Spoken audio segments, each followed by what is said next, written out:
नमस्कार सभी को। आप पढ़ रहे हैं easy chemistry by Ankit Dikshit channel में, जहां पर मैं अंकित दीक्षित आपको इलेक्ट्रोकेमिस्ट्री चैप्टर पढ़ा रहा था। इसका तीसरा पार्ट मैं आज अपलोड करूंगा। आज अपन इलेक्ट्रोकेमिकल सेल बना के देखेंगे किस तरीके से बनती है, किस तरीके से इसका लेवल डायग्राम बनता है, तो किस तरीके से इस इलेक्ट्रोड का अपन ईएमएफ यानी किसी इलेक्ट्रोकेमिकल सेल का ईएमएफ कैसे कैलकुलेट किया जाता है, इलेक्ट्रोमोटिव फोर्स कैसे कैलकुलेट किया जाता है, तो उस बारे में मैं आज आपको बताऊंगा। मैंने इलेक्ट्रोकेमिस्ट्री के 2 वीडियो और अपलोड किए हुए हैं ऑलरेडी इस चैनल में, तो आप वहां से जाके इस चैनल में जो अपलोड वीडियो हैं इलेक्ट्रोकेमिस्ट्री के पार्ट 1 पार्ट 2 डिस्क्रिप्शन में उनका लिंक है, आप वहां जाइए और वहां जाके उन वीडियो को वॉच कीजिए। आपका बेसिक कॉन्सेप्ट इलेक्ट्रोकेमिस्ट्री का डेफिनेटली कंप्लीट होगा। तो चलिए, making an electrochemical cell with given electrode and calculate of its EMF. हमें उसका ईएमएफ ज्ञात करना है। हमें दिए हुए इलेक्ट्रोड की सहायता से हमें इलेक्ट्रोकेमिकल सेल बनानी है और उस इलेक्ट्रोकेमिकल सेल का हमें इलेक्ट्रोमोटिव फोर्स, हिंदी में विद्युत वाहक बल, इलेक्ट्रोमोटिव फोर्स ईएमएफ हमें कैलकुलेट करना है। तो देखिए किस तरीके का क्वेश्चन है। हमारे पास एक इलेक्ट्रोड ये दिया हुआ है, जिंक है, और दूसरा इलेक्ट्रोड कॉपर दिया हुआ। देखिए 2 इलेक्ट्रोड हैं। ई स्टैंडर्ड सिंबल है, मतलब ये जो इलेक्ट्रोड है इनका जो पोटेंशियल है ये स्टैंडर्ड वैल्यू में निकला हुआ है, मतलब स्टैंडर्ड हाइड्रोजन इलेक्ट्रोड को कंपेयर करके इनका इलेक्ट्रोड पोटेंशियल निकाला गया है। तो यहाँ पर जो जिंक है उसका इलेक्ट्रोड पोटेंशियल है -0.76 वोल्टेज। उसी तरह से कॉपर का जो इलेक्ट्रोड पोटेंशियल है वो +0.34 वोल्टेज। तो यहाँ पर आपको ये चीज़ थोड़ी सी समझनी होगी कि यहाँ पर एक माइनस सिंबल में एक प्लस सिंबल में है। तो हमारे पास 2 इलेक्ट्रोड है। हमें इलेक्ट्रोड की परिभाषा आती है कि same element can show different type of oxidation number as no electrode. एक ही एलिमेंट है और उसकी 2 ऑक्सीडेशन नंबर वो शो करता है, तो वो इलेक्ट्रोड की तरह बिहेव कर सकता है, वो इलेक्ट्रोड हो सकता है। तो यहाँ जिंक है, एक पे Zn+2 है और एक Zn है। तो यहाँ पर जिंक पे +2 मतलब +2 ऑक्सीडेशन नंबर है, और एक जिंक है जिसपे कोई नंबर नहीं लिखा हुआ, मतलब 0 ऑक्सीडेशन नंबर है। उसी तरह से कॉपर Cu+2 है और एक Cu है, यानी +2 और 0। तो 2 ऑक्सीडेशन नंबर होने की वजह से दोनों इलेक्ट्रोड, हमारे पास 2 इलेक्ट्रोड हैं। अब इस इलेक्ट्रोड की सहायता से हमें इलेक्ट्रोकेमिकल सेल बनानी है और उसका ईएमएफ कैलकुलेट हमें करना है। तो देखिए इनका पोटेंशियल है। आप एक चीज अच्छे से माइंड में रख लीजिए, ये 2 वर्ड मैंने लिखे हैं, ऑक्सीडेशन रिडक्शन। अच्छे से समझ लो, बहुत इजी चीज है। फिर मैं आपको एक छोटा सा एक पॉइंट बोलूंगा, उस पॉइंट को हमेशा अपने माइंड में याद रखिएगा। देखिए क्या होता है कि ऑक्सीडेशन क्या होता है, जहां पर ऑक्सीडेशन नंबर बढ़ता है उसे ऑक्सीडेशन कहते हैं। अर्थात कोई एलिमेंट इलेक्ट्रॉन देता है, कोई एलिमेंट इलेक्ट्रॉन देता है तो वो ऑक्सीडेशन होता है। मतलब किसी एलिमेंट ने इलेक्ट्रॉन दिए, जैसे जिंक है, उसने 2 इलेक्ट्रॉन दिए, तो Zn+2 में बदल रहा है, 0 से +2 हो रहा है। अर्थात इसका क्या मतलब हुआ, ये ऑक्सीडेशन। और जब इसका अपोजिट होता है रिडक्शन। रिडक्शन में क्या होता है, जब कोई एलिमेंट इलेक्ट्रॉन लेता है, मतलब जिंक ने 2 इलेक्ट्रॉन दिए तो कॉपर बोलता है भैया ये 2 इलेक्ट्रॉन मैं ले रहा हूं, तभी तो सर्कल पूरा होगा। तो यहां पर क्या हुआ, जिंक माना कि 2 इलेक्ट्रॉन दिए और तो ऑक्सीडेशन, और कॉपर ने 2 इलेक्ट्रॉन लिए। तो जब कोई इलेक्ट्रॉन लेता है यानी Cu+2 +2 इलेक्ट्रॉन, तो वो किस में बदलेगा, Cu में बदलेगा। अर्थात +2 ऑक्सीडेशन नंबर 0 में बदल रहा है, तो उसे रिडक्शन कहते हैं। यह आपको पता होगा, मैंने पार्ट 2 में ये चीज बताई है। अब यहां पर आपको समझना क्या है, जो चीज बड़ी होती है, जो चीज बड़ी होती है वहां रिडक्शन होता है, आपको ये चीज माइंड में रख लेना। और जो चीज छोटी होती है वहां पर हमेशा ऑक्सीडेशन होता है। तो यहां पर देखो 2 माइनस सिंबल है और एक प्लस सिंबल है। माइनस का मतलब हमेशा कम होता है, प्लस का मतलब हमेशा ज्यादा होता है। अगर आप स्केल की बात करें, 0 से कम होगा तो माइनस में वैल्यू जाएगी, 0 से ऊपर बढ़ेगा तो प्लस में वैल्यू जाएगी। तो यहां पर ऑक्सीडेशन रिडक्शन को कैसे याद करें, जिस भी इलेक्ट्रोड का इलेक्ट्रोड पोटेंशियल माइनस में है वो डेफिनेटली ऑक्सीडेशन बताएगा, और जिस इलेक्ट्रोड का इलेक्ट्रोड पोटेंशियल प्लस में है वो डेफिनेटली रिडक्शन बताएगा। अब यहाँ पर कोई कंफ्यूजन नहीं। देखिए Zn के ऊपर माइनस चार्ज है, मतलब Zn का इलेक्ट्रोड पोटेंशियल माइनस में जा रहा है। उसी तरह कॉपर का प्लस में जा रहा है, मतलब Zn में ऑक्सीडेशन है और कॉपर में रिडक्शन है। माइंड में बिठा लीजिए अच्छे तरीके से। यानी Zn ऑक्सीडेशन मतलब इलेक्ट्रॉन देगा, यानी ऑक्सीडेशन नंबर बढ़ेगा, और कॉपर रिडक्शन मतलब ये इलेक्ट्रॉन लेगा मतलब ऑक्सीडेशन नंबर कम होगा। तो ये चीज़ आपके अच्छे समझ में आ गई होगी। अब यहाँ पर इसको समझ लेते हैं ऑक्सीडेशन में क्या होगा। जैसे कि मैंने अभी बताया, जिंक अपने 2 इलेक्ट्रॉन देता है मतलब Zn का ऑक्सीडेशन नंबर 0 है। Zn किस में कन्वर्ट हो रहा है, Zn+2 में। Zn+2 में मतलब इसने 2 इलेक्ट्रॉन दिए। उसी तरीके से कॉपर का रिडक्शन हो रहा है। तो ये जो पहली जो रिएक्शन है ना, जो पहली घटनाक्रम हुआ है, ये फर्स्ट हाफ रिएक्शन में शो कर दो। तो ये पहली हाफ रिएक्शन होगी। अब क्या करें, मैंने आपको फर्स्ट वीडियो बताया था जिसमें बोला था सेल तभी कंप्लीट होती है जब first half reaction and second half reaction दोनों जुड़ जाती है, न्यूट्रलाइजेशन प्रोसेस हो जाता है, तब वो कंप्लीट रिएक्शन में बदलती। अभी हाफ रिएक्शन तो होगी। अब कॉपर क्या करेगा, जो जिंक ने 2 इलेक्ट्रॉन लिए, वैसे कॉपर रिडक्शन बता, रिडक्शन में हमें पता है इलेक्ट्रॉन लिए जाते हैं। अब इलेक्ट्रॉन लेगा तो कहाँ से लेगा, कोई देगा तो लेगा। तो जिंक ने दिए और कॉपर ने लिए, तो कॉपर ने 2 इलेक्ट्रॉन लिए, तो कॉपर किस में बदला, कॉपर +2 बदल गया 2 इलेक्ट्रॉन लेके कॉपर में, यानी +2 oxidation number convert to 0 oxidation number. ये आपकी सेकंड हाफ रिएक्शन हो गई। कोई कंफ्यूजन नहीं होना चाहिए। ये जो सामने 4 पॉइंट लिखे हुए हैं, इन पॉइंटों में बहुत कुछ है, अच्छे से समझ जाइए। ऑक्सीडेशन किसे कहते हैं, रिडक्शन किसे कहते हैं, माइनस है तो ऑक्सीडेशन, प्लस है तो रिडक्शन, माइंड में बिठा लीजिए। आगे बढ़ते हैं। अब ये दोनों रिएक्शनों को मैं जोड़ देता हूं तो क्या हुआ, 2 इलेक्ट्रॉन से 2 इलेक्ट्रॉन कैंसिल हो गए, क्या बचा, Zn बचा, Cu+2 बचा लेफ्ट साइड में। तो राइट साइड में क्या बचा, Zn+2 बचा और Cu बचा। तो ये हो गई आपकी कंप्लीट रिएक्शन। चलिए थोड़ा आगे बढ़ते हैं। इस कंप्लीट रिएक्शन के बाद में क्या होगा, हमें देखिए ये चीज़ भी अच्छे से समझ लेनी। एनोड माइनस है और यहाँ पर एनोड माइनस। अब क्या हुआ, देखिए यहाँ पर थोड़ा सा आप समझ जाइए। देखिए इलेक्ट्रोकेमिकल सेल और इलेक्ट्रोलाइटिक सेल दोनों में एनोड कैथोड चेंज होंगे। अभी फिलहाल ये चीज़ आपको माइंड में रखनी है, माइनस से प्लस में जाना मतलब माइनस यानी कम होता जा रहा, प्लस यानी बढ़ता जा रहा। तो यहाँ क्या हो रहा है, इलेक्ट्रॉन किधर ट्रांसफर हो रहे हैं भैया, इलेक्ट्रॉन Zn से निकल रहे कॉपर पर जा रहे हैं। तो Zn का जो इलेक्ट्रोड है, Zn का जो इलेक्ट्रोड है उस पर क्या इलेक्ट्रोड पोटेंशियल है, माइनस, मतलब ये एनोड होगा। हमेशा ध्यान रखिएगा, जहां से इलेक्ट्रॉन निकल रहे हैं वो इलेक्ट्रोकेमिकल सेल में कौन है, वो इलेक्ट्रोकेमिकल सेल में एनोड होगा। माइंड में बिठा लीजिए, जहां से इलेक्ट्रॉन निकलते हैं और जहां से इलेक्ट्रॉन निकलते हैं वहां ऑक्सीडेशन होता है, और ऑक्सीडेशन पे चार्ज कौन सा लगता है, माइनस। तो मतलब यहाँ पर एनोड कौन सा होगा, माइनस होगा। तो यहाँ एनोड के ऊपर माइनस चार्ज, Zn+2 अपन ने कन्वर्ट कर लिया। उसी तरीके से अब यहाँ पर थोड़ा अपन को थोड़ा और लिख देना है। इलेक्ट्रोड में पूरा एक सिंबॉलिक डायग्राम आपके सामने रिप्रेजेंट कर रहा हूँ। यहाँ पर अपन को एक और चीज़ लिख देनी है भैया। एक और चीज़ अपन कौन सी लिखें, एनोड जो है उस पर Zn सॉलिड स्टेट में और Zn+2 कौन सी स्टेज में, एक्वाज स्टेज में। आपको पता ही है आयंस एक्वाज स्टेज में रहते हैं, और Zn सॉलिड, वो जो इलेक्ट्रोड है वो Zn है और जो सॉल्यूशन है वो Zn+2 आयन देगा। ठीक बात है।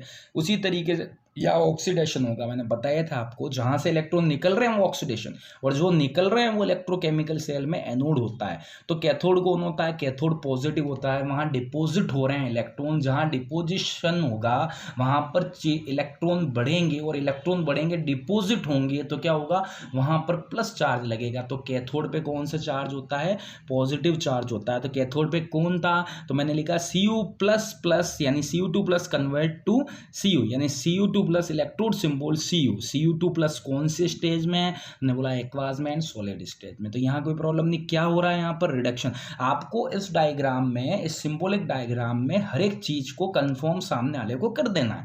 अगर सामने वाला पूछे भैया Zn का जो इलेक्ट्रोड है ये क्या है, एनोड है या कैथोड, तो आप लोग डेफिनेटली सर ये एनोड है। भाई क्यों एनोड है, क्योंकि Zn यहाँ पर इलेक्ट्रॉन दे रहा है। तो बोले कैथोड कौन है, तो बोलना कॉपर वाला इलेक्ट्रोड कैथोड है। भाई क्यों कैथोड है, क्योंकि वहाँ इलेक्ट्रॉन डिपोजिट हो रहे हैं, यानी वहाँ पर रिडक्शन रिएक्शन हो रही है, इसलिए वो कैथोड है। अच्छा, वो बोले कि बताओ Zn कौन सी अवस्था में, तो आप बोलोगे सॉलिड स्टेट में। बोले कॉपर कौन सी अवस्था में, सॉलिड। अच्छा, Cu+2 कौन सी अवस्था में, आप बोलोगे एक्वाज स्टेट में। अच्छा, मुझे बताओ Zn में क्या हो रहा है, तो आप बोलोगे ऑक्सीडेशन। अच्छा, कॉपर में क्या हो रहा है, तो आप बोलोगे 101% reduction. Oxidation and reduction complete redox reaction, और रिडॉक्स रिएक्शन से क्या होता है कि उस सेल में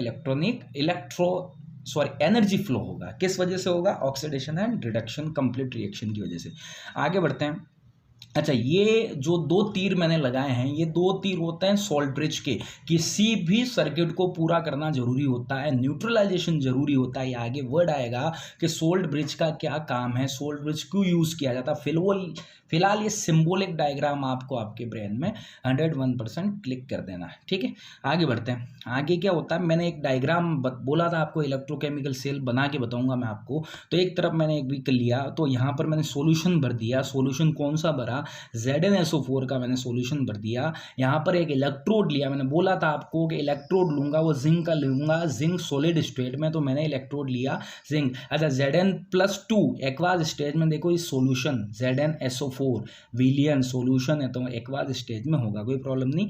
दूसरा मैंने कंटेनर लिया, इसके अंदर सॉल्यूशन भरा, इसके अंदर CuSO4 कॉपर सल्फेट मैंने भर दिया। यहाँ पर भी मैंने एक इलेक्ट्रोड लिया, वो इलेक्ट्रोड कौन सा था, कॉपर का, बिल्कुल कॉपर का इलेक्ट्रोड लिया। इन दोनों को एक वायर से जोड़ा, बीच में मैंने गैल्वेनोमीटर लगाया, और उस गैल्वेनोमीटर के साथ देखिए जो दो तीर ऊपर आए थे सिंबॉलिक डायग्राम में, तो ये सोल्ट ब्रिज है, यू आकार, उल्टा यू। एक सिरा ZnSO4 सॉल्यूशन में, तो दूसरा सिरा CuSO4 सॉल्यूशन में।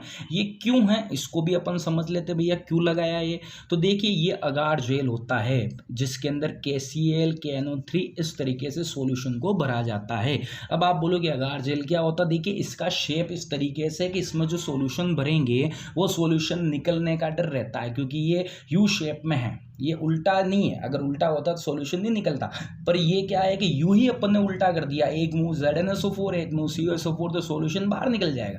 अब सॉल्यूशन को बाहर ना निकालना है तो क्या करें, इसमें अपन एक जेल भर देते हैं, जिस जेल की वजह से जो सॉल्यूशन अंदर रहता है वो एकाएक बाहर नहीं निकल पाता है, तो वो होता है अगार जेल, जो इन सॉल्यूशन को बाहर निकलने से रोकता है। किस सॉल्यूशन को, जैसे KCl भरा, जैसे KNO3 भरा, पोटेशियम नाइट्रेट भरा, पोटेशियम क्लोराइड भरा, जिस तरीके के सॉल्यूशन अपन ने अंदर भरे हैं वो बाहर ना निकले, इसलिए अगार जेल को अंदर भरा जाता है उल्टे यू शेप वाली नली में। ये होता है सोल्ट ब्रिज। इसका काम क्या होता है, सबसे इंपॉर्टेंट कंप्लीट सर्किट। देखिए, ऊपर से तो Zn ने इलेक्ट्रॉन दिए, वो Cu के पास जा रहे हैं। हमेशा ध्यान रखिएगा, कभी भी कोई भी सर्किट कंप्लीट नहीं होगा, कभी भी कोई भी सर्किट में अगर न्यूट्रलाइजेशन प्रोसेस नहीं होगा, सर्किट कंप्लीट नहीं होगा। देखिए, आपको पता है कि जब भी इलेक्ट्रॉनिक फ्लो होता है, जब भी एनर्जी फ्लो होता है, जब भी इलेक्ट्रिक फ्लो होता है, तब उसमें क्या होता है, सर्किट जहाँ से ब्रेक हो जाता है वहाँ फॉल्ट आ जाता है, अर्थात सर्किट टूटना नहीं चाहिए। उसी तरीके से यहाँ पर क्या हो रहा, ऊपर से तो अपन ने गैल्वेनोमीटर का तार जोड़ा और नीचे से अपन ने सोल्ट ब्रिज जोड़ दिया, तो ये पूरा एक सर्किट बन गया। देखिए आप ध्यान से, ये सर्किट बन गया। ऊपर तो Zn एंड Cu के तार आपस में जुड़े हुए हैं, वो दो इलेक्ट्रोड आपस में जुड़े हैं, और नीचे से आप ध्यान से देखोगे तो दोनों सॉल्यूशन भी आपस में जुड़े हुए हैं, तो ये सर्किट पूरा हो गया। जब भी सर्किट ब्रेक होता है तब क्या होता है, इलेक्ट्रिक फ्लो नहीं होता है। किसी भी तरीके से इलेक्ट्रिक फ्लो नहीं होगा तो क्या होगा, हम जो कर रहे हैं वो करना बेकार हो जाएगा। इसलिए सोल्ट ब्रिज लगाया जाता है कंप्लीट सर्किट को पूरा करने के लिए। दूसरा, न्यूट्रलाइजेशन प्रोसेस। देखिए, कभी भी रिएक्शन को न्यूट्रलाइज करना जरूरी है। अगर Zn ने 2 इलेक्ट्रॉन दे दिए तो क्या होगा कि वो 2 इलेक्ट्रॉन Cu के पास चले गए, तो क्या हुआ, यहाँ पर क्या हो गया, यहाँ पर 2 इलेक्ट्रॉन की कमी पड़ गई Zn के पास, ZnSO4 सॉल्यूशन। अब क्या करेंगे, तो जो इसमें KCl और KNO3 सॉल्यूशन है, तो ये जो KCl होगा या KNO3 होगा, ये अपने 2 इलेक्ट्रॉन किसे दे देंगे, Zn को वापस दे देंगे, जिससे क्या होगा, ये फ्लो चलता रहेगा। तो न्यूट्रलाइजेशन प्रोसेस होना जरूरी है। जितने इलेक्ट्रॉन दिए जा रहे हैं उतने के उतने इलेक्ट्रॉन वापस से जो दे रहा है उसके पास पहुंचने चाहिए। अगर ये प्रक्रिया पूरी तरीके से नहीं चलेगी तो क्या होगा, इलेक्ट्रिक फ्लो नहीं होगा। तो बताओ सोल्ट ब्रिज का क्या काम है। सोल्ट ब्रिज का 2 काम है, एक तो सर्किट को पूरा करना, और दूसरा क्या काम है, दूसरा बड़ा इजी काम है। वो काम ये है कि न्यूट्रलाइजेशन प्रोसेस करना, इक्वल प्रोसेस करना, उदासीन प्रोसेस करना। इलेक्ट्रॉन दे रहे हैं तो मैं वापस सोल्ट ब्रिज वो इलेक्ट्रॉन जिसने दिए उसको दे देगा, जिससे क्या होगा, इलेक्ट्रॉनों की कमी नहीं होगी। तो ये चीज़ आपके अच्छे समझ में आ गई होगी। थोड़ा और आगे बढ़ जाते हैं। अब ये देखो ZnSO4 सॉल्यूशन में क्या होगा, Zn+2, इस ZnSO4 में 2 एलिमेंट है, एक Zn+2 है और दूसरा SO4 है। Zn के ऊपर +2 चार्ज है तो SO4 के ऊपर -2 चार्ज है, तो +2 और -2 जुड़ के वो ही वापस न्यूट्रल। तो ZnSO4 को मैंने क्लासीफाई किया Zn+2 और SO4 -2, ठीक है। इसी तरीके से कॉपर सल्फेट है। अब ये जो Zn+2 है क्या हुआ, देखिए Zn किस में बदला, अपन ने ऊपर रिएक्शन लिखी है, Zn बदला Zn+2 में, ठीक बात है।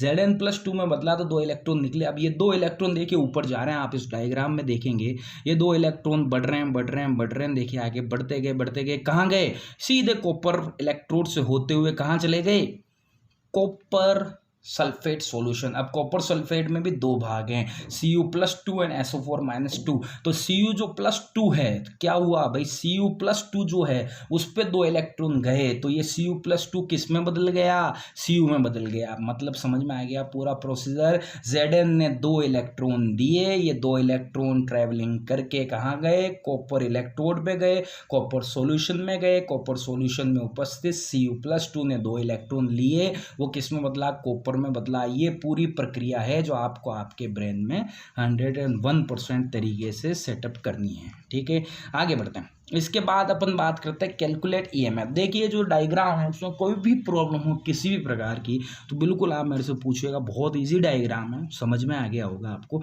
फिर भी कोई इशू होता है, वैसे मैंने बहुत अच्छे तरीके स्लो प्रोसीजर में आपको बताया, फिर भी कोई प्रॉब्लम होती तो आप बिल्कुल कमेंट में बताइएगा, मुझे नंबर भी है मेरे, मुझे पर्सनल मैसेज करके भी आप पूछ सकते हैं। कैलकुलेट ईएमएफ, अपन को इलेक्ट्रोमोटिव फोर्स विद्युत वाहक बल हमें ज्ञात करना। भाई कैसे ज्ञात करें, इसका क्या तरीका, इसका एक फॉर्मूला होता है, E standard cell is equal to E standard cathode minus E standard anode.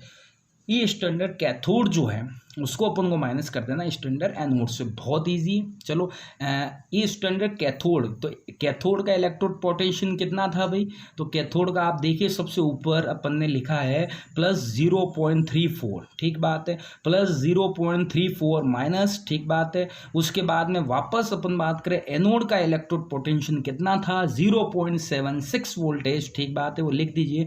Minus minus plus में बदलेंगे तो क्या होगा, 0.76 को अपन जोड़ देंगे किससे, 0.34 से, तो आंसर क्या निकलेगा, +1.16 वोल्टेज। हमेशा इलेक्ट्रोमोटिव फोर्स पॉजिटिव ही आएगा। क्यों आएगा, क्योंकि ये फॉर्मूला ही ऐसा ही बना हुआ है, माइनस पीछे आता है, माइनस माइनस प्लस हो जाता है, तो ईएमएफ की वैल्यू हमेशा हमेशा हमेशा पॉजिटिव ही आएगी। अगर नेगेटिव आती है तो भैया गलत है, आप वापस से स्टार्टिंग से देखिएगा, नेगेटिव आएगी नहीं। मतलब ईएमएफ तो अपन भिड़ते पहले निकाल सकते हैं, प्लस चीज़ को आगे लिखो, माइनस माइनस प्लस करिए, यानी दोनों को जोड़ दो, सीधी सी बात है। दोनों जो इलेक्ट्रोड पोटेंशियल है उन दोनों को जोड़ दो, दोनों को जोड़ोगे जो आंसर आएगा वो उसका ईएमएफ है। ये शॉर्ट है, समझ में आ गया होगा आपको। एक और प्रश्न सोल्व कर लेना, making a electrochemical cell with given electrode and calculate its EMF. चलो एक और प्रश्न सोल्व कर लेना। वैसे आपकी टेक्स्ट बुक में भी और भी ऐसे प्रश्न होंगे, आप वहाँ से भी देखिएगा,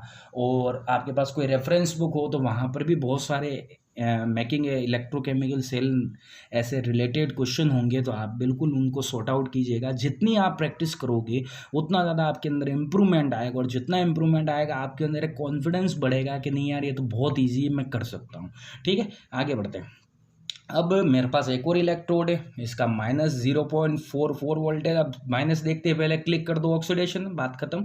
आगे बढ़ते हैं। मेरे पास सिल्वर है, सिल्वर का भी अपन देख ले, प्लस में देखते पहले क्लिक कर दो रिडक्शन है, मतलब एक में आयरन Fe+2 में बदल रहा है, और एक में Ag+ इलेक्ट्रॉन लेके Ag में बदल रहा है, कोई प्रॉब्लम वाली बात नहीं। फर्स्ट हाफ रिएक्शन लिखते हैं।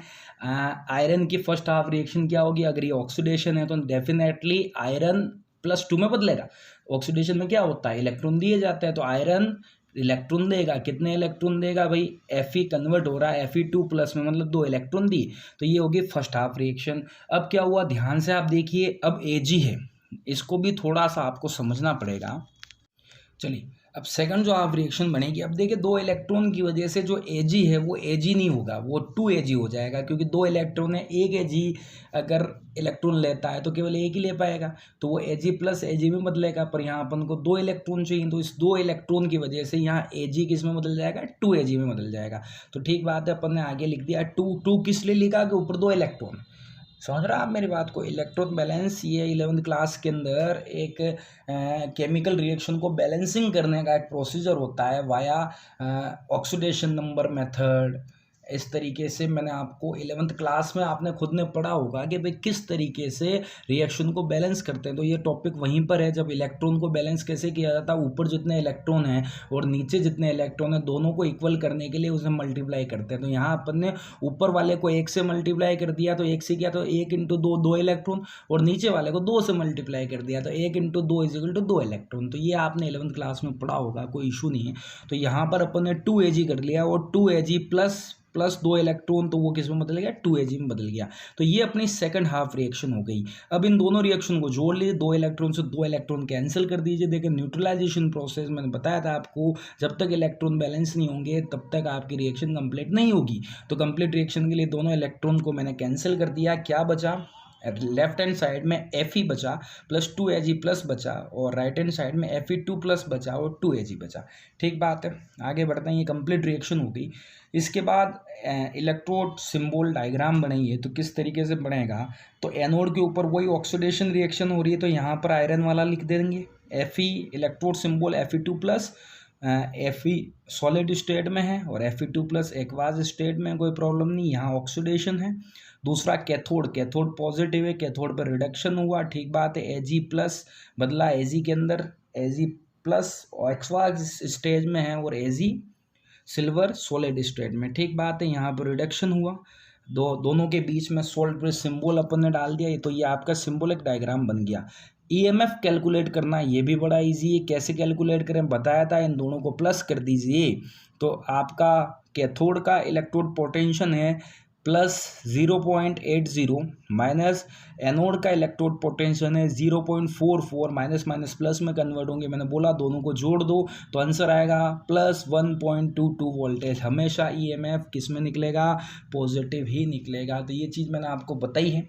अच्छा, तो देखिए इलेक्ट्रोकेमिस्ट्री के मैंने 3 अच्छे खासे पार्ट अपलोड कर दिए हैं, जिसमें मैंने बहुत सारी चीज़ें बता दी हैं। इलेक्ट्रोकेमिकल सेल के बारे में इंट्रोडक्शन दिया है, इसके बाद इलेक्ट्रोड के बारे में, electrode potential, standard hydrogen electrode, electrochemical cell कैसे बनती है, EMF कैसे कैलकुलेट होता है। तो आई होप आपको वीडियो बहुत पसंद आ रहे होंगे। अगर पसंद आ रहे हैं तो शेयर कीजिएगा, प्लस मेरे चैनल को easy chemistry by Ankit Dixit को सब्सक्राइब कीजिएगा और उन बच्चों तक पहुँचाइए जो बच्चे डिजिटल नोट्स की तरफ आकर्षित होते हैं, प्लस उन्हें कॉन्सेप्ट समझने में मज़ा आता है, प्लस सारी चीज़ें उन्हें स्टेप बाय स्टेप समझनी होती है। तो मैंने बहुत सारे वीडियो अपलोड किए और निरंतर प्रयास कर रहा हूँ कि और इस चैनल में अच्छे अच्छे वीडियो आपको मिलें। तो आप चैनल सब्सक्राइब कीजिए और ज़्यादा से ज़्यादा बंदों तक, ये बच्चों तक, स्टूडेंट तक, विद्यार्थियों तक ये पॉइंट वहाँ तक पहुँचाइए कि कॉन्सेप्ट के साथ चलोगे तो आपको सारी चीज़ें अच्छे समझ में भी आएगी और केमिस्ट्री जैसा सब्जेक्ट आपको बहुत ईजी लगने लगेगा। धन्यवाद।